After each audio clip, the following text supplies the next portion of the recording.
আমার ফেভারিট তো ইলিশ মাছ, আর ইলিশ মাছ হলে আমি একদম লাফিয়ে পড়ি রান্না করার জন্য। তো সকাল সকাল আমি বলেছিলাম যে মাছটা রান্না করতে বারণ করো, আমার যে রান্নার দিদি রান্না করে আমি মাছটা রান্না করব, কারণ ইলিশ মাছের রান্না করার লোভ আমি সামলাতে পারি না। তো প্রথমেই আমি এদিকে কালো সর্ষে, সাদা সর্ষে, পোস্ত, জিরে, কাঁচা লঙ্কার একটা পেস্ট বানিয়ে নিচ্ছি। আর ওপাশে দেখো মাছ অলরেডি একটা ভাজি, কারণ আমার বর মশাই মাছ ভাজা ভীষণ ভালোবাসে।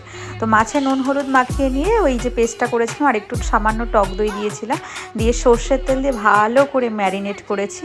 অ্যান্ড দেন সর্ষের তেলে কালো জিরে ফোড়ন দিয়ে মাছটাকে, যেটা মাখিয়ে রেখেছিলাম ম্যারিনেট করা, পুরো মাছটাই মশলা শুধু দিলাম। এটা কিন্তু কোনো ভাজা ভাজা করব না, আমি কড়াইতেই ভাপা করব।